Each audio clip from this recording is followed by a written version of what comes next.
Coming up on Mountain News at 6, people are remembering the life and legacy of former Kentucky Governor Julian Carroll. And an Eastern Kentucky gymnasium with a long history could soon be in the National Register of Historic Places.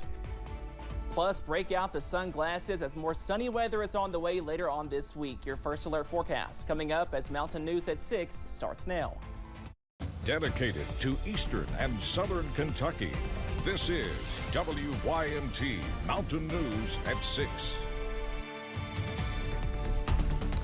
People are remembering a former governor who served in multiple public service roles and influenced others who jumped into the political ring.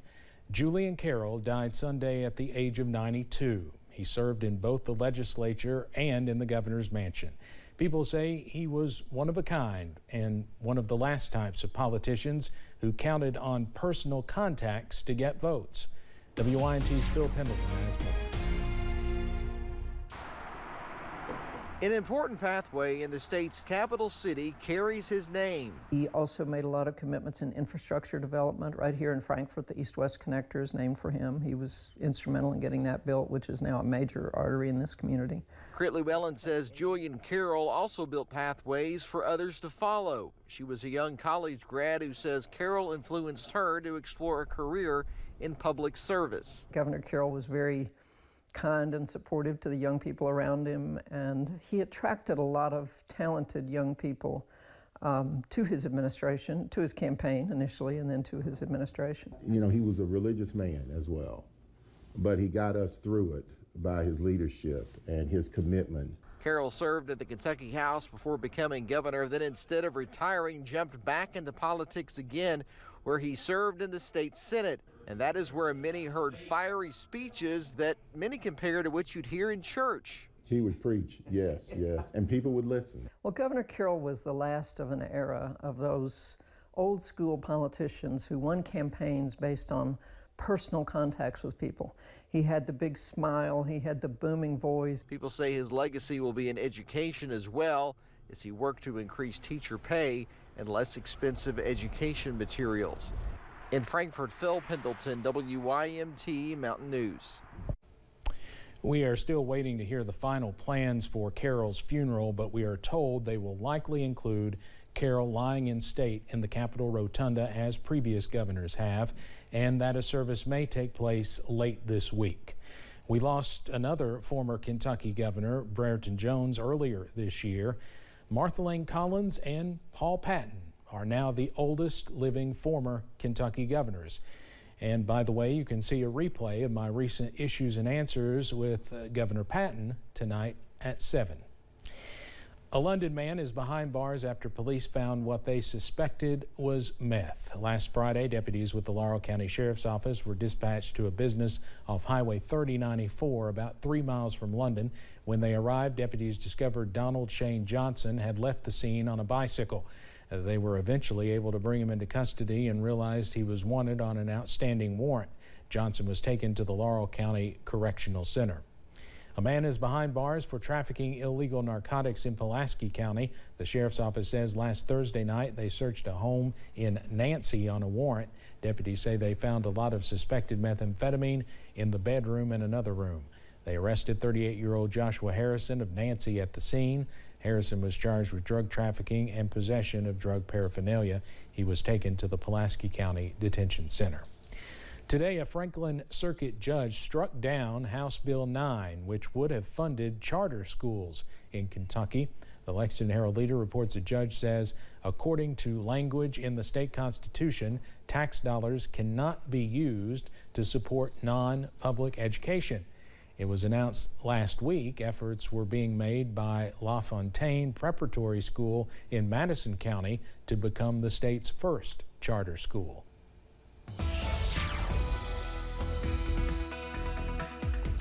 A cold night is on the way across the mountains as we are tracking a clear sky, also some dry weather. Here's a live look from UVA Wise. Once this camera gets back in order, there we go. You can see a clear sky back in the distance, and that current temperature is chilly already over in Southwest Virginia, down to 28 degrees. We are below freezing also for Clintwood, 29 degrees. We are sitting at freezing here for Hazard, also Jonesville at 32 and 37 for London, also Williamsburg at this hour. So we are cold as we go into this evening, also tonight. But notice those clouds we had today are beginning to fade away as this area of high pressure begins to take over, and that will be the main weather system for much of this week. So we are tracking some dry weather and also some more sunny weather as early as tomorrow. This evening, though, as those skies continue to clear, those temperatures are going to be chilly as you wake up on Tuesday, back in the upper 20s and lower 30s, but we stay close to average for much of this week, and then possibly that next rainmaker later on this weekend. Those details coming up in just a few minutes. Steve? Cameron, thank you. The stage is almost set for Inauguration Day tomorrow in Frankfort. Governor Andy Beshear will be sworn in for a second term. This year's theme is Forward Together. Events include a worship service, parade, the public swearing-in ceremony, and a grand march.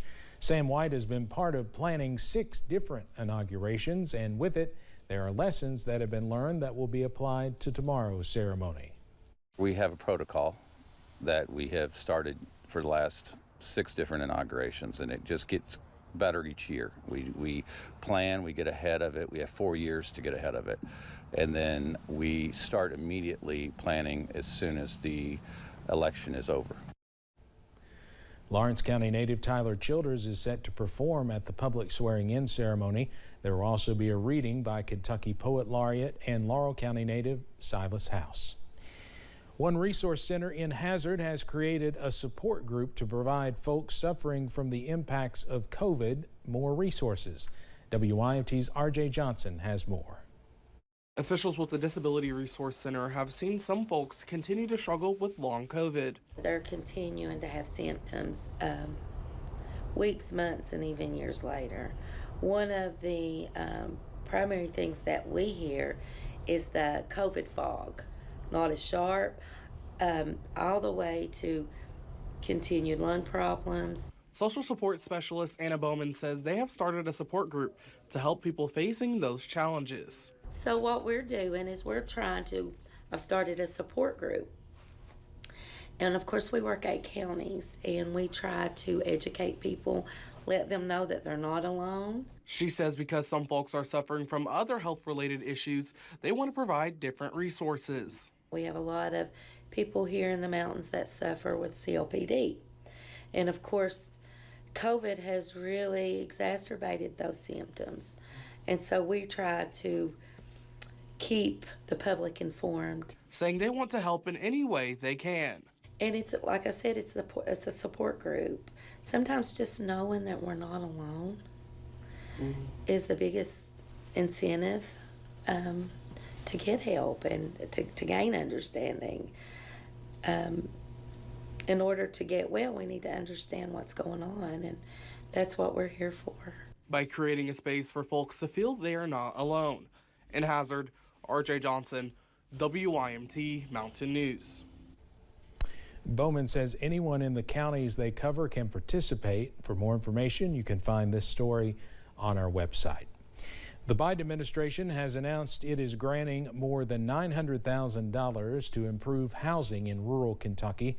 The Appalachian Service Project will use multiple grants to repair homes and for improvement projects in several counties in the mountains, including Perry and Knott.